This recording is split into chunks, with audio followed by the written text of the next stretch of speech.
This is WIUR Radio.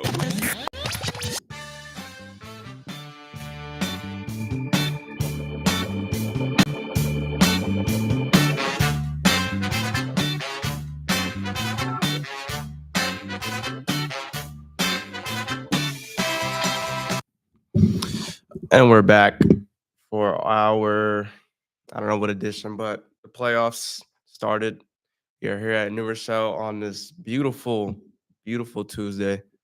I had like a big smile on my face when I walked outside. It felt like summer, and let alone it's summer. It's the best time of the year. It's the NBA playoffs. What's better than the NBA playoffs, especially when looks like we're in for a good year this year. So I hope you guys all enjoyed your week, your Easter Sunday. Well, we had a week off, but not everyone had a week off. But I enjoyed my break. I hope you guys all did. So I'm here to talk about just pretty much what happened over this weekend, the playoffs. We got some look aheads. We have the games for tonight, the recaps of really much happened for game one and the two game twos that happened. So it's time to get into that. We have some favorites. We have some like changed narratives based off what we watched. So all I'm really gonna say is that we need to talk about it. So tonight we have three games tonight. We have Grizzlies Thunder, we got Bucks Pacers, and we got the Wolves versus the Lakers. Both game twos. The series, both of these all three of these game ones just didn't look close. But as we should all know in the NBA playoffs, game one really doesn't determine much because if they win game two, it's pretty much going back, or pretty much whoever wins game two, it's stealing home court. Besides the Lakers, they need to defend home court. But it's just game one is just the tone setter. Game two is really where the adjustments are made and the teams really saw what they did wrong and how they can improve. So we're about to see what really went wrong and if they really can improve, if they can really match up. We might leave a little early today because I actually do want to get home to watch these games. Starts at 7, but we'll see. We'll save that for when it's time. We got the Bucks Pacers.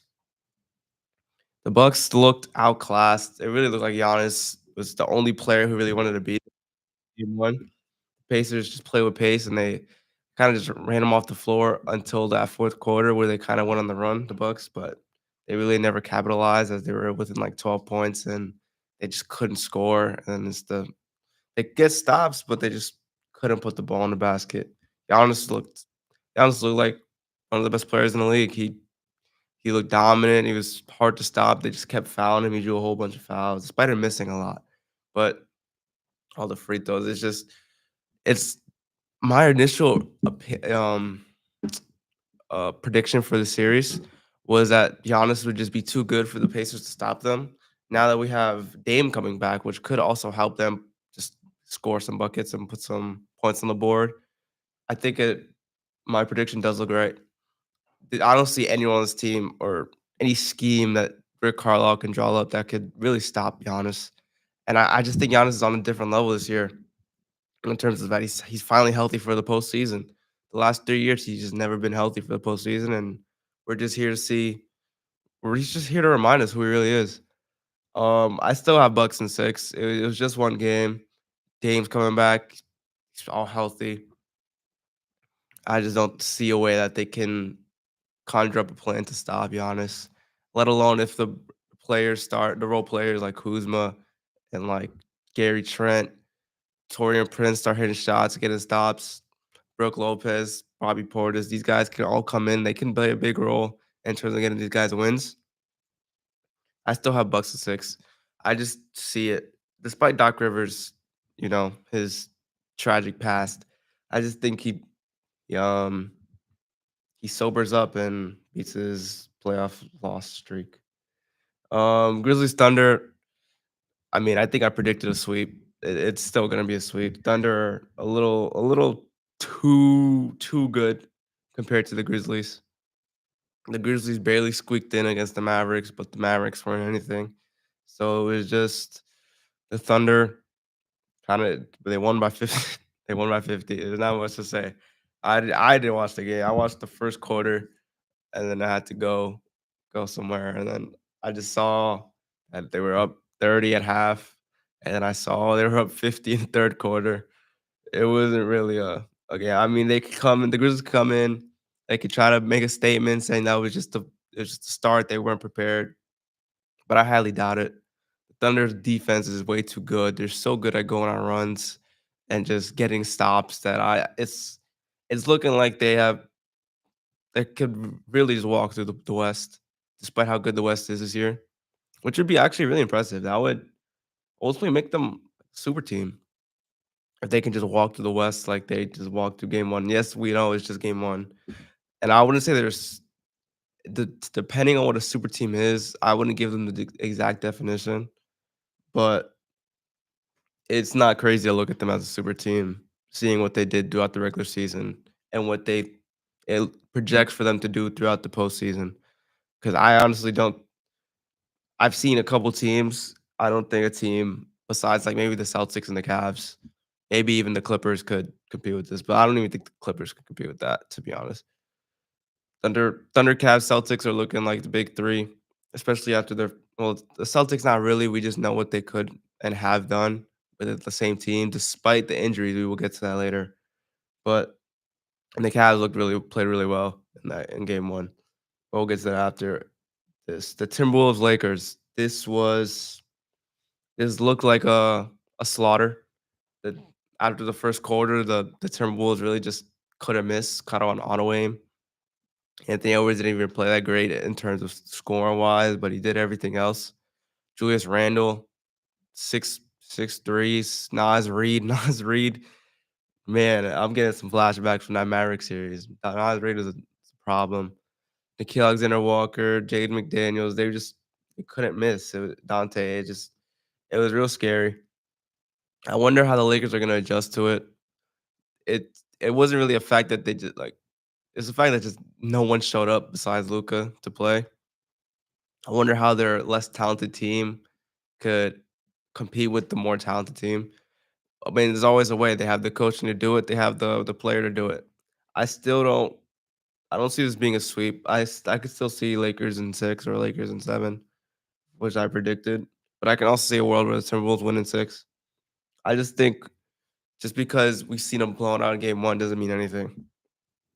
I think the Lakers can really bounce back tonight and show us why like having three guards and or three elite ball handlers can really do something despite your cast not being as good as the other team's cast.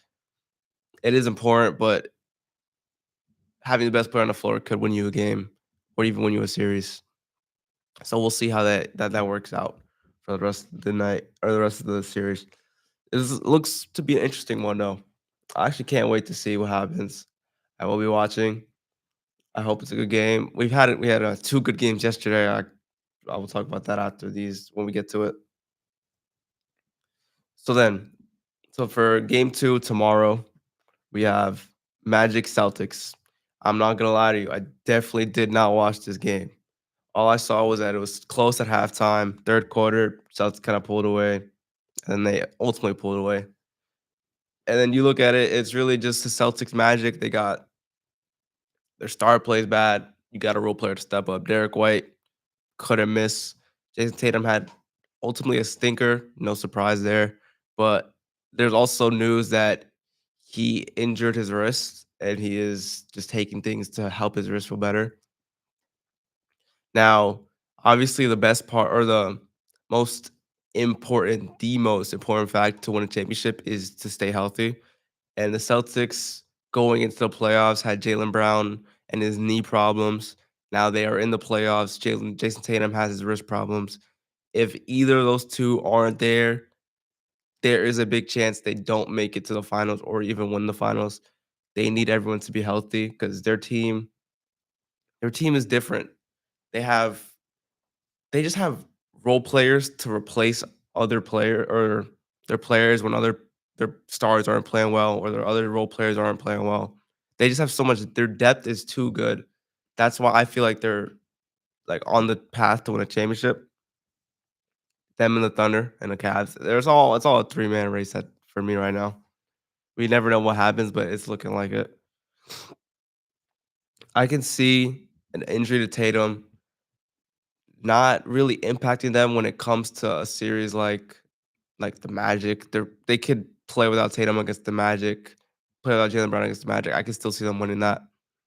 Or even against, like, maybe even the Knicks. The Knicks don't look too functional, but we can talk about that later. I think the Celtics will pull this one out in a sweep, most likely. I don't even think that's a question. I think if not a sweep, 5 games. But for them to win a championship, they've gotta be healthy. I think that was the most underrated factor last year. Like, besides Porzingis, they ultimately remained healthy throughout the majority of the postseason, while their other opponents didn't. So it's they just put maximum effort in their wins, and they didn't really just give up and or like let a game slip when they had the chance to take the win. But now with injuries, it's really ultimately the question mark of like how can we compete with injuries? I just I think they're praying for Tatum to be okay, Jalen Brown to be okay, for them to just get through it and be healthy ultimately for the playoffs or like Western Conference or Eastern Conference in the finals. But we'll never know. Only time will tell. But it is a little scary if you're a Celtics fan. And Magic, congratulations, you made it. You can go home quick, you can rest, you can go to vacation early. But good job, you made it. Heat Cavs. Man, the Cavs did look good. I watched that game. Ty Jerome had himself a fourth quarter. He had like 17 in the fourth. He had 28 on the night. Their depth looks amazing. They had Ty Jerome step up, DeAndre Hunter. They have all these guys who can step up and play a role. That's ultimately the championship factor or what you need to win a championship. You need guys who can step up when others aren't playing well. Darius Garland play well. Yeah, they're two big lineups running around. It's, I mean, I think it's gonna be a quick series, 4-5. Heat, Heat are weird. They might just take a game, like playing the best basketball you've ever seen in your life. So I'm not gonna put it past them to win a game. But there's zero chance they win the series. The Cavs are too good. They're too big. They're too strong. They're Donovan Mitchell and Darius Garland. They're too quick for any of the Heat to guard them. To be honest, I know Spoelstra probably has a adjustment he's gonna make that probably might do something, but I think their depth is too deep, or they're too deep to honestly be affected by any of it. So, like, congratulations, Heat. You were the 10 seed. You made the 8 seed. Never happened before. Congrats. But like, get ready for next year. Cavs, get ready for the next round. Warriors versus Rockets. So that was a game one that I didn't watch, unfortunately. I couldn't watch it, but I ultimately understood from what other people said that it was a Steph Curry show until Steven Adams came in the game because the offensive rebounding and the difference in size really made a factor until okay, I heard that they took Steven Adams out, and then their offensive rebounding became a problem. But the Warriors ultimately closed this one out. It was a low scoring game, high defensive battle, which is ultimately comes from a problem with the Rockets that you guys can't score in the half court, and you have two of the best playoff performers of our generation on the other team, but you have the defense to do something about it. So it's really just comes down to how you close out games, which doesn't look like it's going to be too good. I still have Warriors winning in 6, if not 5. But that just comes with the Warriors experience. Like, that's just how the Warriors are. It's annoying, but it's gonna happen. They're gonna win. If not, they're gonna make it to the second round, in my opinion, as a 7th seed, which is not crazy because we've seen it before. I just think they're way better suited for the playoffs in terms of offense and defense versus the Rockets. Rockets half court offense isn't anything especially when you have Jalen Green playing like how he played last or sorry, 2 nights ago. Shout out the Warriors. You turn a down season into a season with some hope. Just hope you don't run into the Thunder, all right? And maybe you got some hope. So now let's talk about the 2 games from last night. 2 amazing games to watch. I watched the Knicks Pistons first half. I couldn't see the second half. It was so bad. I missed out the fourth quarter. I was camping the box score, but I couldn't watch it. But I seen how the Pistons played. They out hustled them. They looked bigger. They played more physical. Shout out to Jalen Duren. He took a step up from the or game one. On my fantasy team, I mess with you. Kate Cunningham had a bounce back game. He was really aggressive this time. He was attacking the matchups. He was giving what the defense, or he was taking what the defense gave to him.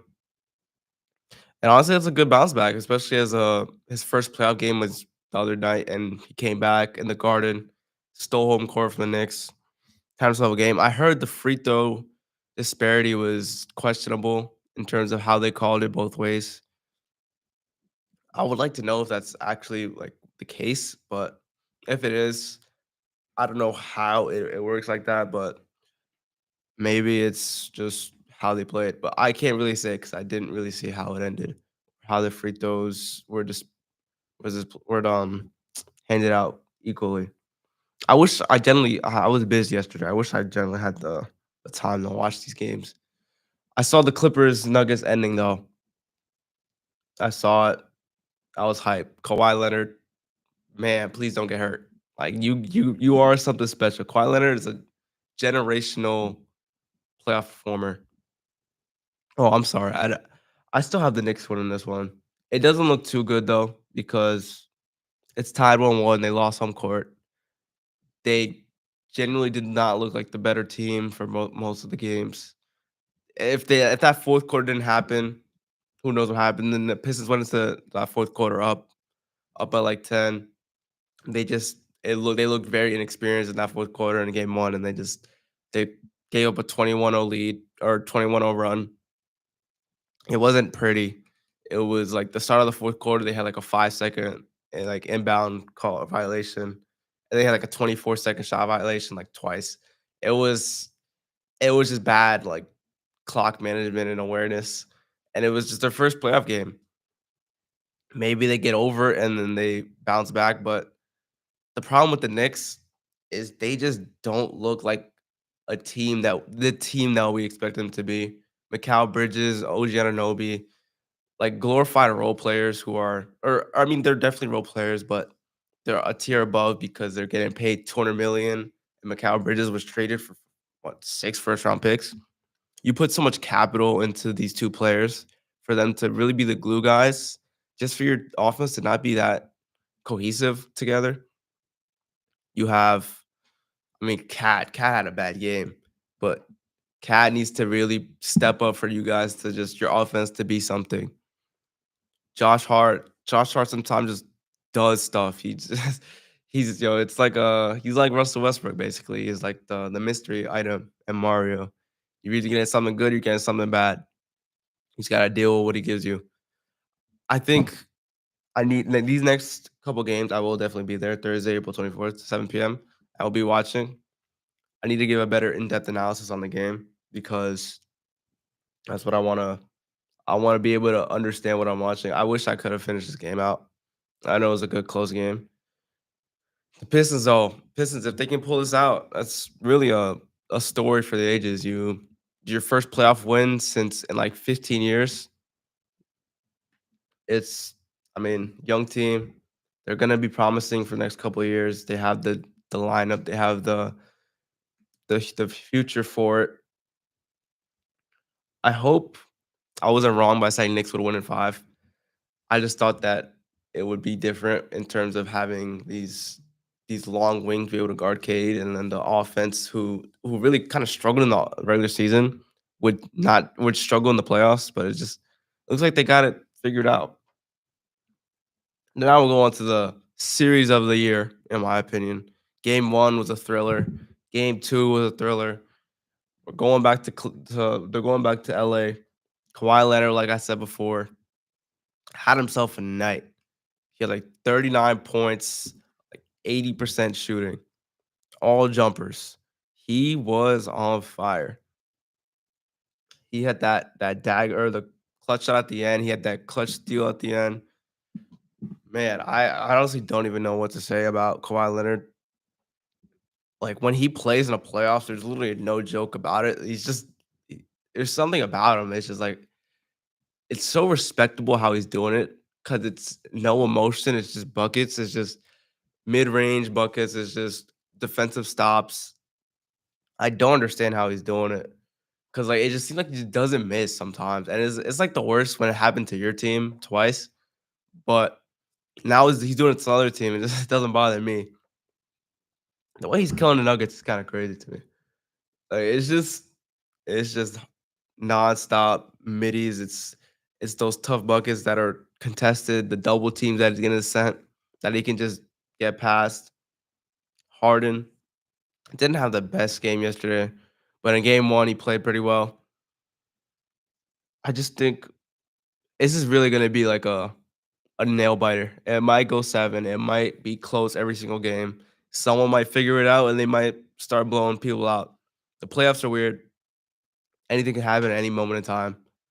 I think that if the Clippers continue what they were doing and continue the level of shot making that they have with other players stepping up, like Bogdanovich stepping up in terms of shooting, because every time he's on the court, he gets hunted on the defensive end. Norman Powell gets hunted on the defensive end. He needs to step up too.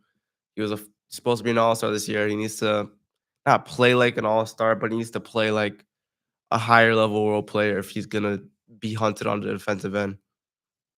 Chris Dunn, surprising, to be honest. This defense is pretty good. He should make all defensive team, but he's not going to because of the game's qualification. But it's okay. Shout out Chris Dunn, fifth pick for to the Timberwolves. He's journeyman his whole career. And now he's here. He's found his role in the Clippers, starting point guard. It's a story. I like seeing role players like revive their career and have the start. Sounds like Dante Exum for us, but actually, I don't want to talk about the Mavericks today. Yeah, they made me mad. But that's actually all the playoff series for the thing. So we might as well get to talking about the Mavericks. Nico Harrison had himself a conference, public cameras. He just sounded a little delusional. He didn't sound confused. He sounded like it sounded like the Mavericks media just hated him, which they probably do. They ruined the team. He ruined the team. He stands on all his decisions that he made. There's ESPN article that I read that he needs to be the sole voice. He doesn't like he likes yes men. He doesn't like people who push back and give criticism when it's needed. He wants everything done his way. He's firing people. He's saying he's firing people, hiring people who he likes, but they aren't doing really the best job. It's just confusing to me how this guy's an NBA general manager. But when he gets fired, catch me at the party. I'll probably fly to Dallas so I can be happy and celebrate that he's gone. Maybe Luka will come back if he leaves, but I don't think it's possible. He looks like an LA Laker for life. Honestly, I think Nico Harrison, he needs to reevaluate himself because there was a question that said, when you got 20,000 people in the stadium, like chanting to fire you, like why do you think you should not be fired? And I've really thought about it. If I had 20,000 plus, maybe millions of people telling me that like I'm just like I'm doing something wrong, maybe I did something wrong. Maybe you maybe you don't know as much as you think you do about the game of basketball and how it generally works. Cause like you thinking that Luke is just like some fat lazy pig who just plays no defense and is not gonna lead you to a championship. Spreading the reports that he was fat, lazy, couldn't get in shape, and then saying you never talked bad about him. I mean, I technically you didn't, but you seem to be the one who spread the reports about him being fat and lazy. It's just deflecting, it's victim blaming or victim. You're playing the victim. I think he should be fired. The reports that the owner was upset because he didn't know the backlash he was gonna get for trading Luca. That also really made me like mad because we really have like uh an idiot as our owner who just gives all the control to another idiot who just makes idiot decisions. He justified the Caleb Martin trade just saying, "Oh, we liked him. I know he was injured when we traded for him, but we like him as a player, even though Quentin Grimes was he's doing what he's doing now." I mean, it just shows your ability to evaluate talent. It seems like you're the scout, the GM, the guy who trades for everything, the guy who makes the train decisions. You do all this stuff because your owner doesn't know anything, gave you all the power. That's why I think he's going on a power trip. I think the owner needs to sell the team. He's not going to because he looks he's not the smartest guy. He's literally just there to make the money and or fund the money and go. So he gave it to Nico Harrison, who also doesn't know what he's doing. I'm actually sick of talking to this team. I don't even want to. I'm glad they got eliminated. To be honest, like we're gonna get a better draft pick. Maybe when he gets fired, we'll have a right scout team. We'll draft the right player. Maybe we'll make the right trades. It's just confusing me how it's gonna work. And him saying that he didn't know Luca was this important to the city of Dallas. It just shows his ignorance and then why he's pretty much sees himself as the face of the Mavericks. He like bashed Dirk for like it's not about Dirk, it's about the Mavericks. Well, I mean, he made the Mavericks what they were. He's a reason why they're worth so much. I mean, I know you don't care because you don't really care about the Mavericks. You care about the money that's coming in your pocket. So it's just it's hypocritical from him. I don't like hypocrites. It's so annoying. Sorry. I think that Mavericks basketball hasn't been fun since February 2nd. I haven't been enjoying it. There's maybe like a couple games I've enjoyed, but it's not the same. I Man, I'm sad that happened.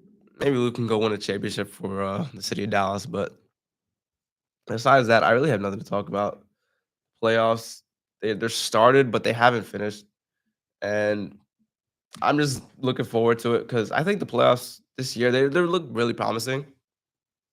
We got some good matchups. We got some good potential matchups. We have three elite 60-win teams that can really fight for the playoffs. Like I could see a Cavs Celtics series going 7 and it being like a nail biter.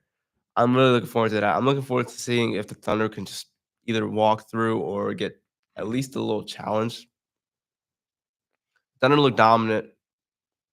Their defensive side of the ball is what we thought they would be. The offense doesn't even look like it will matter because the offensive or defensively, it's one of the best defenses I've ever seen.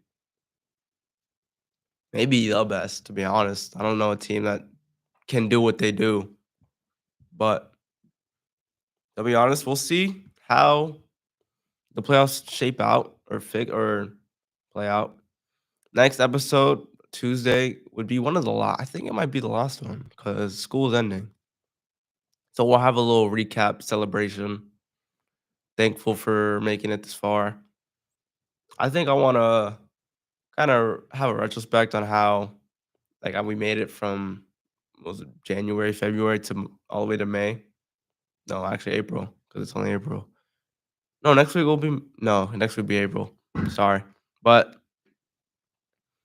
thank you guys for watching. If you still are, leave a like on the video. I really appreciate it. And get ready for the rebrand. And I will see you guys next week. Have a great day.